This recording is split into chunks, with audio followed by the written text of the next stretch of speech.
The story resumes in the immediate wake of Part 1. Darth Maul is dead, cut down by the combined blades of Anakin Skywalker and Obi-Wan Kenobi. When Sidious arrives and finds Maul's body, a grim realization takes root. The rule of two may no longer be enough to secure his power. One apprentice is not sufficient. He will need more. Elsewhere, Yoda and Obi-Wan withdraw, not in fear, but with purpose. They journey to Dagobah, a world steeped in the living force, seeking clarity, balance, and deeper understanding. Guided by the voice of Qui-Gon Jinn, they begin their study of the ancient path, the art of becoming one with the Force. Meanwhile, on Naboo, peace lingers for now. Padmé Amidala gives birth to twins, Luke and Leia, with Anakin at her side. The war is shifted, but for a brief moment the galaxy exhales. They cannot remain on Naboo for long. They knew it was only a matter of time before the Empire turned its gaze toward them. Naboo, Padmé's homeworld, once a place of peace, is too obvious, too close to the past. If Sidious suspects Anakin's survival, it will be one of the first places he searches. So they make a quiet decision to protect their children. They will go somewhere the Empire is unlikely to look, somewhere remote, forgotten, and painfully familiar. They return to Tatooine. Anakin had once sworn never to go back, but now with everything at stake, the harsh desert becomes their refuge. Hidden among his stepfamily, the Lars, Anakin and Padme raised Luke and Leia far from the shadow of Coruscant and the Emperor's reach. It isn't the life they envisioned, but for now it is safe, and for a time, that is enough. Even in hiding, Padme does not vanish from the larger struggle. She remains in discreet contact with her closest allies, Bail Organa, Mon Mothma, and a small circle of senators who have begun to see the Empire for what it is.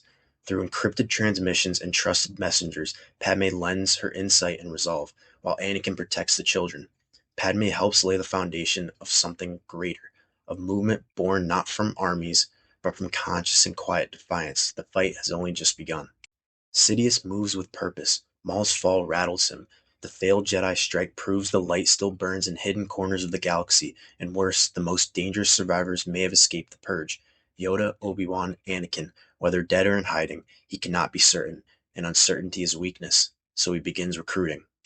Sidious's dark order began to take form.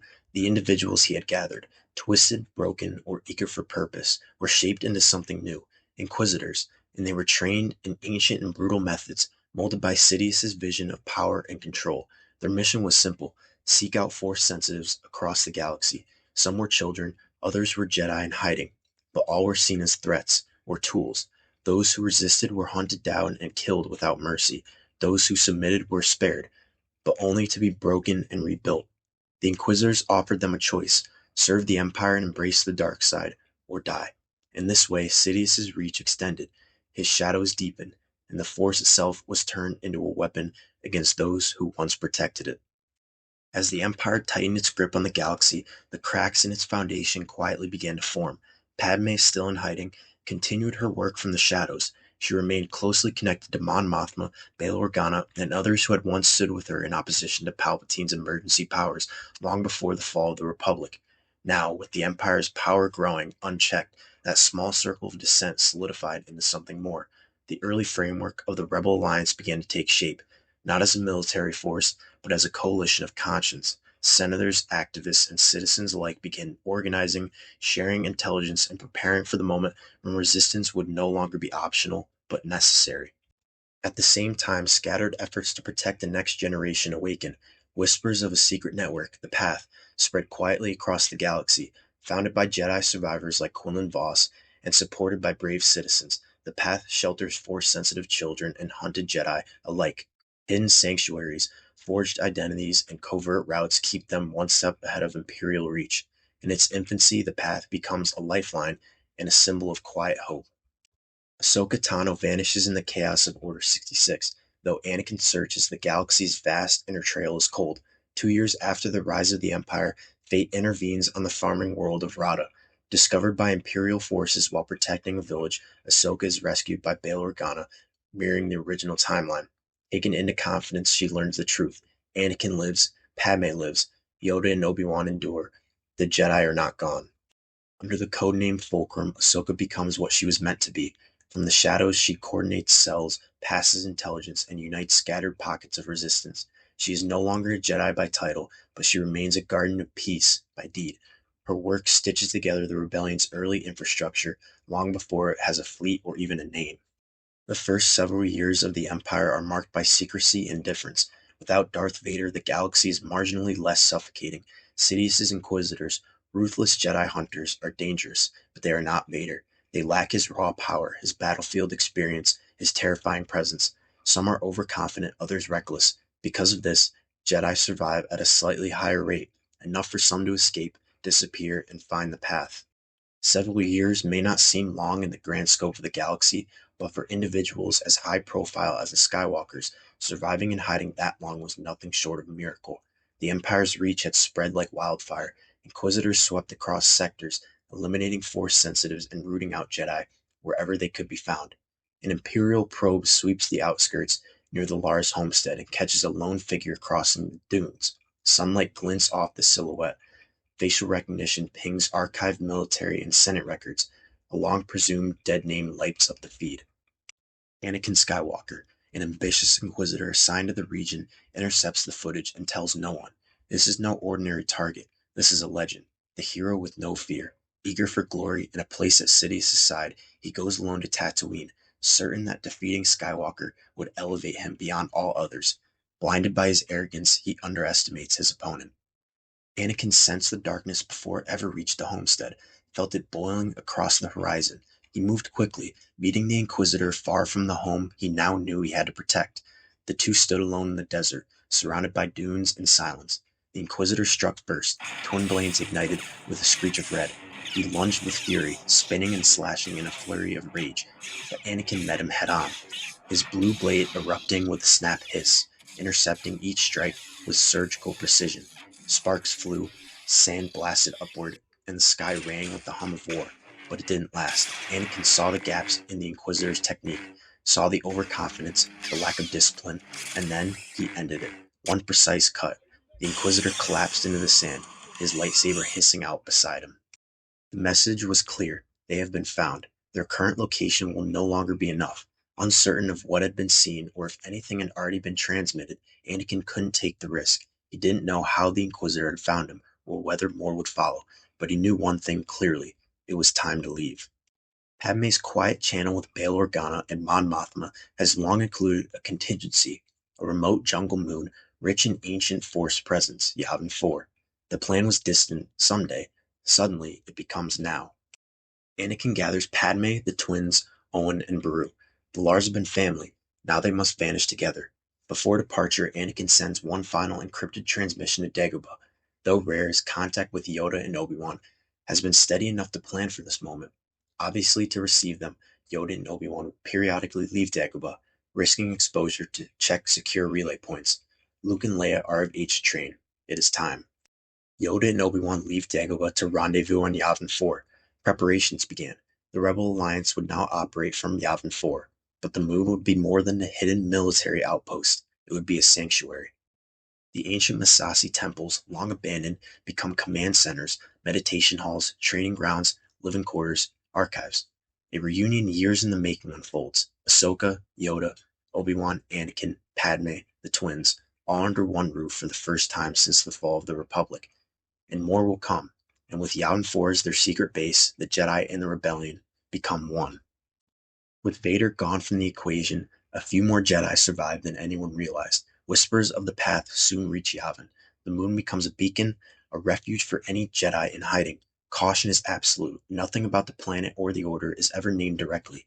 Everything moves by cipher and symbol. Yet, for the first time in years, the Jedi are no longer scattered. They are gathering, they are rebuilding, and the war for the galaxy is only beginning. Several more years pass. Familiar faces such as Captain Rex and Commander Cody, among other clones, join the fight. As the rebellion grows in strength and reach, so do the Jedi. The Massassi temples evolve into the sacred grounds of a new Jedi Order, smaller, wiser, focused not on bureaucracy or command, but on the living force itself. In the original timeline, the Jedi survivors of Order 66 were scattered, hunted, and isolated, shadows of what they once were. But here, Anakin, Obi-Wan, Yoda, and Ahsoka were alive, and together, their unity became the anchor for all who would come. Their survival is not only symbolic, it is the beginning of hope. Obi-Wan and Yoda emerged from years of spiritual isolation changed. They had learned the ancient techniques of becoming one with the Force, communing directly with the guidance of Qui-Gon Jinn, and deepening their connection to the living current that bound all life together. They brought back with them not only wisdom, but a humility the old order had long forgotten. Obi-Wan and Yoda resumed teaching, more reflective than ever. Anakin, free of the darkness that once tempted him, trains the next generation with a clarity he never knew during the Clone Wars. No longer driven by fear or pride, he teaches with compassion and conviction. Ahsoka bridges old and new. She leads temple security and operations, works with Obi-Wan and Yoda to shape training for younglings and Padawans, and extends the path's reach to protect the vulnerable. At the center are Luke and Leia. Raised among warriors, mystics, and leaders, they learn discipline and compassion in equal measure. Luke is intuitive and deeply curious about the Force. Leia is equally powerful, fierce in justice, and unshakable in leadership. Their training is careful, shaped by the lessons of past failures. They are the future, not weapons. They learn to heal before they strike, to feel before they fight. In Legends, the Massassi Temple on Yavin IV harbored the dark spirit of Exar Kun. Just as Luke's fledgling Jedi Order inadvertently awakened this presence, it stands to reason that a new Jedi Order, founded by Yoda, Obi-Wan, Anakin, Ahsoka, and other survivors of Order 66, would stir it as well. The key difference lies in experience. Where Luke lacked the wisdom to immediately sense Exar Kun's corruption, Yoda's centuries of mastery combined with Obi-Wan's keen insight and Anakin's immense power would ensure the darkness could not remain hidden. Ahsoka's attunement to the Force would further strengthen this collective awareness. Unlike Luke, who allowed the shadow to fester and corrupt his students before recognizing the threat, this group of seasoned Jedi, trained during the Old Order, would identify and confront Exar Kun swiftly. Upon their arrival on Yavin IV, and especially with Yoda and Obi-Wan deepened in the living Force through their studies with Qui-Gon, the dark presence would be unmistakable. The Jedi would recognize Exar Kun not only through their perception, but also through historical knowledge preserved in the Jedi archives, where records of the Sith Wars and Kun's infamy were well documented. It's likely Exar Kun would attempt to confront Yoda directly in a final effort to cling to existence, but against the combined strength of Yoda, Obi-Wan, Anakin, and Ahsoka, his spirit would be banished with relative ease. Still, the temples themselves would not be entirely cleansed. Even without Exar Kun's spirit, they would continue to radiate a lingering shadow, a residue of dark rituals and violence that once took place within their walls. The darkness would be weaker, diffused without a central will, yet it would remain a scar on Yavin's surface, a reminder of the Sith legacy rooted there. Beyond Yavin, the Inquisitors continue their campaign across the galaxy. Formidable, yes, but not Vader. Some Jedi survive, others don't. As the temple strengthens, Anakin and Ahsoka deepen ties with the Path, transforming Yavin into a safe haven. Signals are encrypted, defenses layered, arrivals handled in silence. No one speaks Yavin 4 on an open channel. Those who reach the moon find what they have not felt in years, belonging. Padmé, working alongside Mon Mothma, Bail Organa, and Ahsoka, helps transform a whispered network of loyalists into a true alliance. From Yavin 4, the Jedi guide and protect it. With the Jedi no longer scattered in exile, but standing as guardians of freedom, the rebellion gains a strength that it has never known. Yavin becomes more than a sanctuary, it becomes a symbol. And now, Jedi and rebellion alike, they will fight for the same thing, together. As the Jedi rebuild and the rebellion spreads, the Empire does not sleep. Ruling without the shadow of Darth Vader beside him, Sidious is more exposed than ever. The rule of two has failed him, Maul is gone, and the survival of Anakin Skywalker, Obi-Wan Kenobi, and Yoda unsettles him most. In the original timeline, Vader served as enforcer, assassin, and living terror. Here, Sidious has no such figure. His Inquisitors are powerful, but none command fear as Vader did. None are strong enough to be trusted completely. Sidious becomes more involved, more calculating, more cautious, with the Inquisitors deployed across the galaxy, hunting remnants of the Jedi and extinguishing Force-sensitive threats. Sidious remained at the center, directing from the shadows, monitoring carefully, and waiting for the moment the Jedi would make a mistake. Whispers reach Sidious, fragments about the Path, about safe houses, and hidden children. Eventually, he hears enough to believe the rumor may be a doorway. He crafts a subtle, surgical plan. He hand-selects young Force sensitives already bent towards darkness and indoctrinated by the Empire. They are not typical Inquisitors, they are infiltrators, planted within the Path, disguised as survivors and posing as Jedi. Their mission is clear: earn trust, climb ranks, and locate the source. Only upon reaching what they believe is the central base are they to signal Sidious. and even then, only via brief, encrypted bursts hidden in common traffic and routed through scrambled relays. No direct contact, no traceable trail. To evade detection, Sidious personally teaches them to mask their presence in the Force, concealing their darkness as he once did while Chancellor. He knows the most perceptive Jedi, especially Yoda, can sense a liar's shadow. The only way the plan works is if there is nothing to sense. Even so, the Elder Jedi feel a lingering stain, but Yavin's ancient Massassi temples radiate their own malevolent history, a dense undertow of dark energy that muddles perception. The darkness is undeniable, yet buried beneath layers of ancient power, making it nearly impossible to isolate a single source. The Order on Yavin is still small and rebuilding. They take every precaution, coded speech, never naming Yavin IV, never naming the Order outright. Ahsoka, Anakin, and Obi-Wan restrict information even among trusted allies, yet Sidious is playing a longer game. During the years that pass, his plans begin moving in earnest. Because the path was an intricate network of a bunch of moving pieces, no one is fast-tracked to the heart.